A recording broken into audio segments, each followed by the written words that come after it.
الحمدللہ رب العالمین۔ تمام تعریفیں اللہ ہی کے لیے ہیں جو تمام جہانوں کا رب ہے۔ ذرا تصور کیجئے جب آپ دن کی شروعات الحمدللہ سے کرتے ہیں تو آپ صرف ایک جملہ نہیں بولتے بلکہ اپنے دل کو یہ یاد دلاتے ہیں کہ میری ہر نعمت، ہر سانس اور ہر کامیابی اللہ کی عطا ہے۔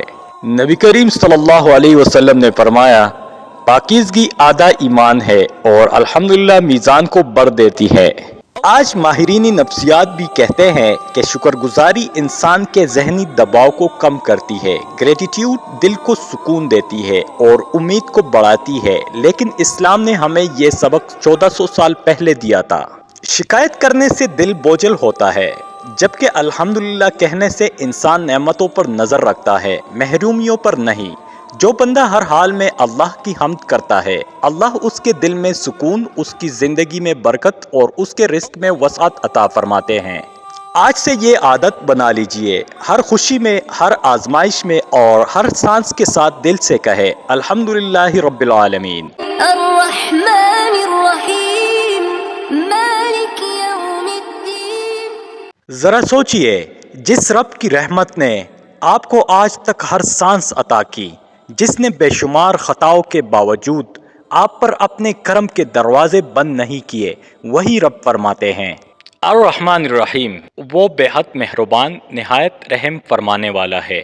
اور پھر فوراً اللہ تعالیٰ ارشاد فرماتے ہیں، مالک یوم الدین، وہ روز جزا کا تنہا مالک ہے، یعنی اس کی رحمت بے پناہ ہے مگر اس کا انصاف بھی بے مثال ہے۔ یہ دو آیات انسان کو امید اور احتساب دونوں کا درس دیتی ہے۔ اللہ کی رحمت اتنی وسیع ہے کہ گناہگار کو بھی مایوس نہیں ہونے دیتی، مگر یہی اللہ روز قیامت میں بھی انصاف فرمائیں گے، جہاں ہر عمل کا پورا احتساب ہوگا۔ رسول اکرم صلی اللہ علیہ وسلم نے فرمایا، عقل مند وہ ہے جو اپنے نفس کا محاسبہ کرے اور موت کے بعد کی زندگی کے لیے بھی عمل کرے۔ آج انسان لوگوں کے سامنے اپنی پہچان بنانے میں مصروف ہے، مگر اپنے رب کے سامنے پیش ہونے کی تیاری سے غافل ہے۔ یاد رکھیے، دنیا کی ہر کامیابی یہی رہ جائے گی، لیکن اللہ کی بارگاہ میں صرف وہی دل کامیاب ہوگا جو اس کی رحمت کا امیدوار اور اپنے اعمال کا جواب دینے کے لیے تیار ہوگا۔ ایاک نعبد و ایاک نستعین۔ محترم ناظرین، چند لمحوں کے لیے پوری توجہ کے ساتھ سنیے گا۔ اگر آج آپ سے پوچھا جائے کہ آپ کا سب سے بڑا سہارا کون ہے تو شاید آپ مختلف نام لیں، لیکن ایک مومن کا دل صرف ایک ہی جواب دیتا ہے، جو تمام جہانوں کا واحد رب ہے، اللہ تعالی۔ اللہ تعالیٰ قرآن مجید میں ارشاد فرماتے ہیں، ایاک نعبد و ایاک نستعین، اے اللہ، ہم صرف تیری ہی عبادت کرتے ہیں اور صرف تجھ ہی سے مدد مانگتے ہیں۔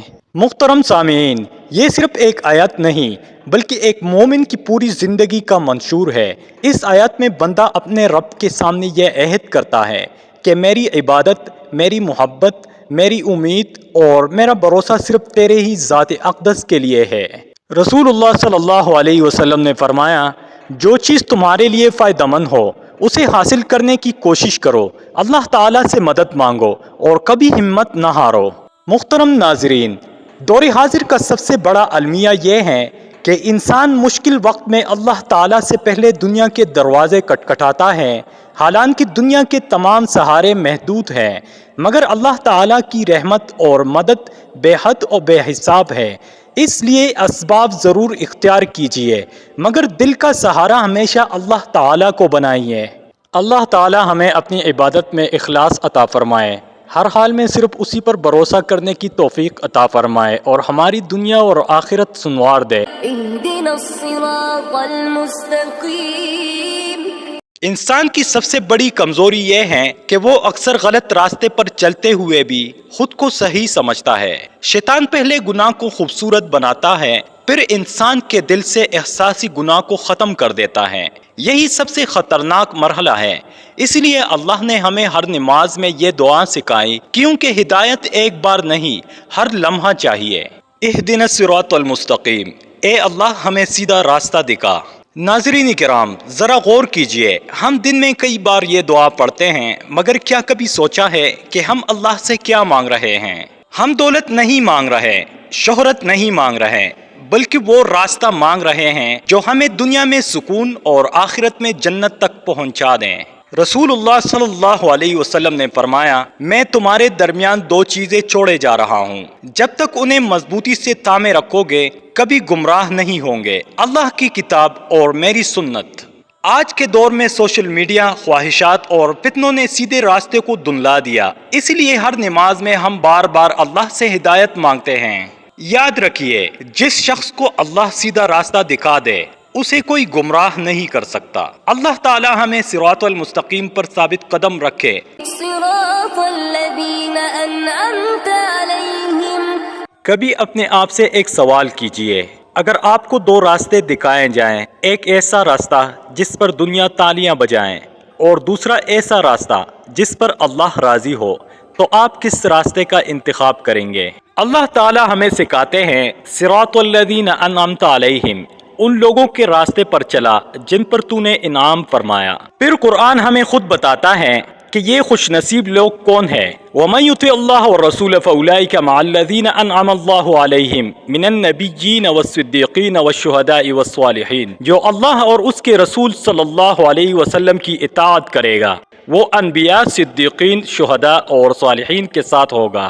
ہم اکثر لوگوں کی منظوری کے لیے جیتے ہیں، حالانکہ دل کا حقیقی سکون صرف اللہ کی رضا میں ہے۔ جب انسان اپنے فیصلے اللہ کی ہدایت کے مطابق کرنے لگتا ہے تو خوف کم ہو جاتا ہے، بے چینی ختم ہونے لگتی ہے اور زندگی کو ایک واضح مقصد مل جاتا ہے۔